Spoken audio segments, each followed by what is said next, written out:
바로 저번 주에 집값 하락률이 줄어들면서 집값이 반등하는 거 아닐까? 이런 생각이 들긴 했죠. 그럼 이번 주에 어떻게 변했는지 함께 알아보시죠. 안녕하세요. 재테크 읽어주는 파일럿입니다.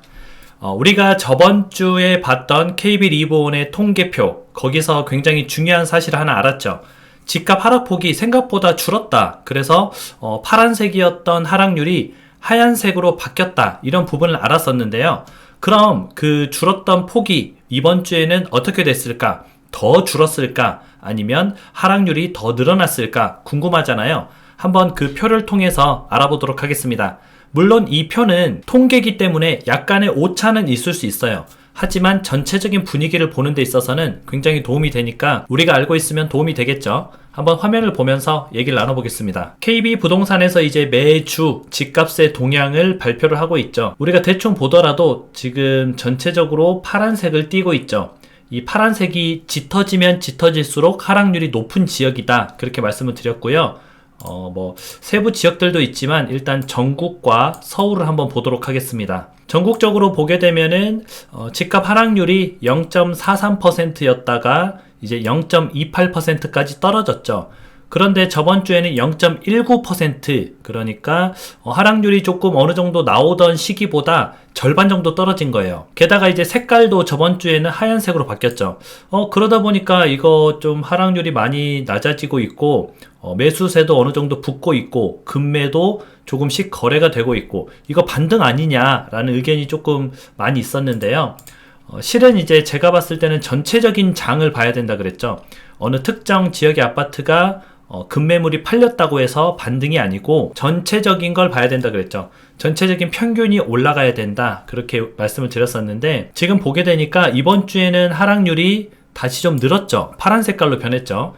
0.25% 하락을 하고 있습니다. 서울 같은 경우에도 보게 되면은 저번 주에는 전국과 똑같이 0.19%로 좀 줄었죠. 그런데 이번에는 전국과 비슷하게 0.26%로 하락률이 늘어났습니다.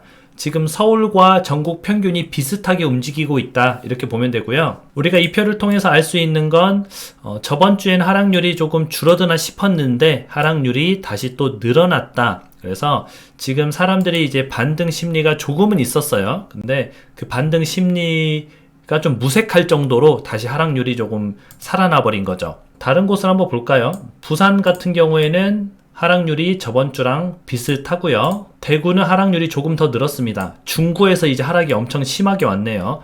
0.32%에서 1.55% 거의 하락률이 5배 가까이 늘었습니다. 그러면서 하락률이 조금 증가된 모습을 보이고 있고 인천 같은 경우도 0.19%로 하얀색으로 바뀌었었는데 이번 주에는 0.24%로 약간 파란색이 조금 들어갔죠. 하락률이 더 높아졌다는 뜻입니다. 제가 수도권을 한번 또 보여드릴 텐데요. 수도권은 저번 주에 0.26%였는데 이번 주에는 0.35%로 하락률이 50% 정도 증가했죠.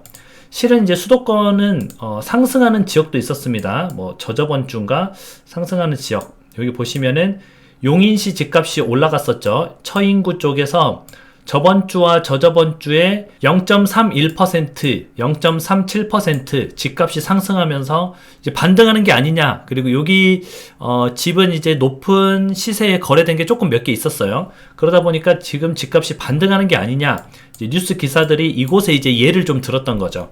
그런데 여러분들이 보시면 아시겠지만 이번 주에는 0.01% 하락으로 돌아섰습니다. 그래서 특정 지역의 특정 아파트가 어떠한 호재나 아니면은 수요가 몰림으로써 가격이 올라갈 수는 있지만 지금 보게 되니까 전체적인 평균은 계속 하락을 하고 있고 전체적인 분위기도 그렇게 좋은 분위기는 아니라는 거죠.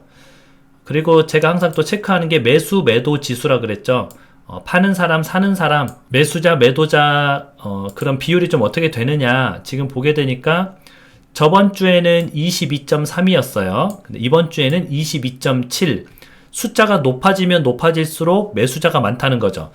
그러면은 저번 주보다 이번 주에 매수자가 아주 미세하지만 조금 더 많았다는 거예요. 근데 집값은 더 내려갔죠. 이 말은 싼 건 팔렸다. 급매는 샀다. 이렇게 보면 되겠죠. 매수자가 늘긴 늘었는데 그 매수자가 무엇을 샀느냐? 집값이 올라가는 걸 막 부랴부랴 샀느냐, 아니면 정말 뭐 떨이로 나온 거를 그냥 샀느냐, 그러면 이걸 보면은 우리가 이제 명확히 알 수가 있겠죠. 아까 말했던 대로 매수자는 늘었지만 가격은 떨어졌으니까 정말 싸게 나온 것들은 매수자가 조금 샀다. 그럼 거래는 얼마큼 됐느냐? 뭐 집값이 떨어졌으니까 거래가 많이 줄었을 것이냐?